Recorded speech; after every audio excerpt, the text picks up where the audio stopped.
Hoş geldiniz. Size bir zat aýtjak. Elbette bu benim sonky videom däl. Men size kiçirak bir yalan sözledim. Gözlemlere göre her gün her adam en az 3 gezek yalan gepleýär. Mesela men şu videonun adyny menin en sonky videom diýip size yalan gepledim.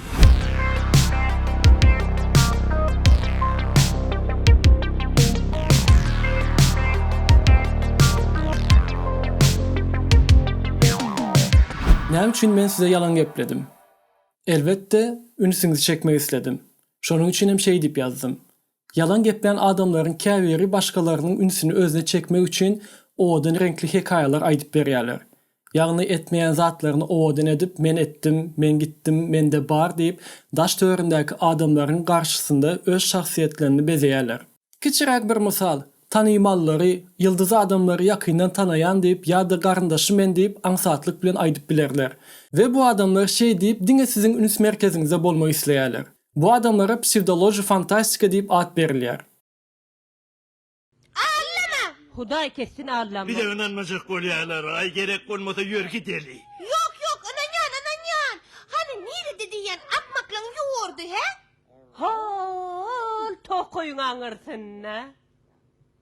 Gata gowa sawal. Ananma! Sen kinemey? Çağı psihologu Jane yalan sözlemek adaty tebigi tendensiýa diýär. Yalan sözlemek diňe adamlaryň tebigatynda däldem eýsem haýwanlarda hem görülýär. Meselem, Koka atly bu gorilla müňden köp alamat dilini bilýärdi we 2000 ýakyn ingliz dilindäki sözleri düşünýärdi. Think me there. Okay, that is you. Gorilla. Animal. Coco love. Okay. That's very good.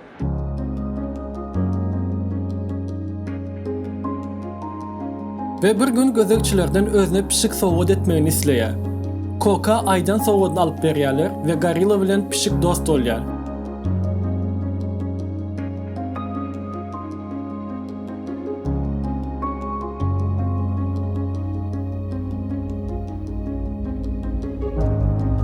Bir gün diwardaky ýüzi uyan gapy döwüp pişiň boýnuna goýýar. Ýagny gorilla adama yalan sözleýär.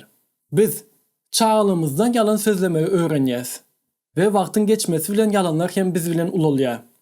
Her adam her gün en az 3 gezek yalan gepleýär diýipdik. Yalan gepläp bilersiňiz, bulan bir tebigi zat. Emma gepleýän ýalaňyzy özüňiz inanmaga başlanyňyzda bärde artyk meseleňiz bardygyny görkezýär.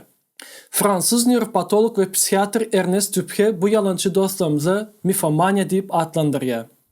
Bu söz iki gadymy kökden gelip çykýar. Mif sözü Grek dilinden, mania Latin dilinden. Günorta Kaliforniya Üniversitesi'nin gözlerine göre köplenç yalan gepleyen, aldayan ve başkalarını dolandıryan adamlarda beyninin guruluştaýdan näsaglygynyň ilkinci suwutnamasyny tapdyk diýdiler. Bu gözlerde gatnaşan adamları psikologik sığınılardan ve sorulardan soň 3 topara aýyrýarlar. Yalanı gaýtalanýan, cemgiýetçilik şahsiýetiniň bozuklugynyň alamatyny görkezýän ýöne patologik yalançy däl ve adaty gözekçilik edilýänler.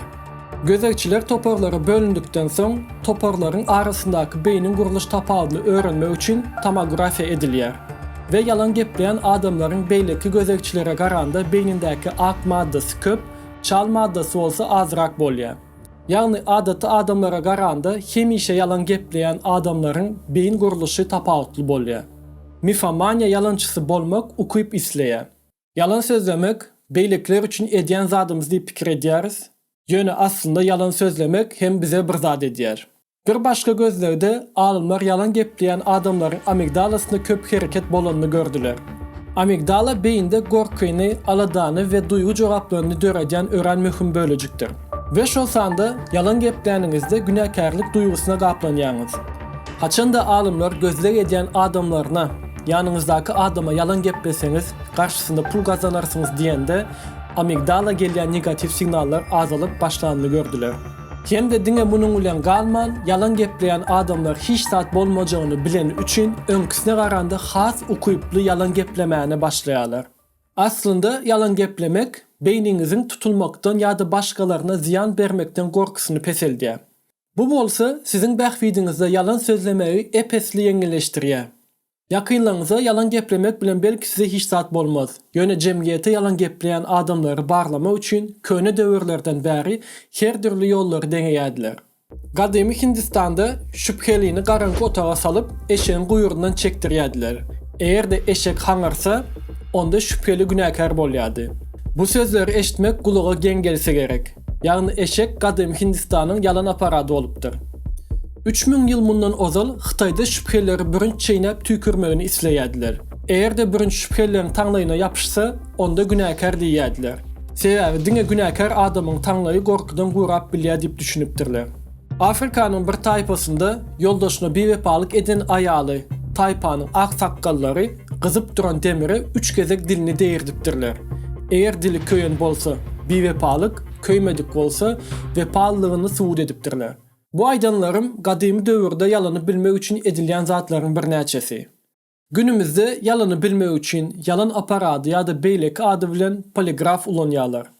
Bu aparat barlanyan adamın dem alış parametrlerini, yürek, kan aylanyş işçenliğini barlap, yalan geplep geplemediğini suwut edýär. Ýöne bu aparat hem aldap bilýänler bar. Olaryň biri Gary adyndaky bu şahs. 50'ye yakın adamın canına kasp edipdi ve ol yalan aparatyny ansatlyk bilen aldady. Soňky wagtlarda bu aparat 50-50 jogap berýär. Ýagny aldayan adamyň aldanyny dolu dürüst bilip bilmeýär. Şol sebäpden käbir döwletler yalan aparatyny ulanmaýarlar. Kim biler, ýene bir näçe ýyllardan Black Mirror serialyndaky ýaly adamlaryň ýalanyny görüp bilmek üçin ýörite gurallar düzers. Başgalaryň ýalanyny bilesimiz gelmek içimizde bara. Как он работает? Анализатор? Он помогает записать воспоминания. Вы позволите? Я могу просто рассказать, я помню. Фургон сбил его.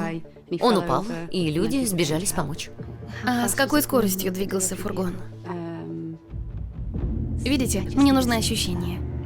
Иногда бывает тяжело описать, что вы видели, а так я получу доступ к вашим впечатлениям.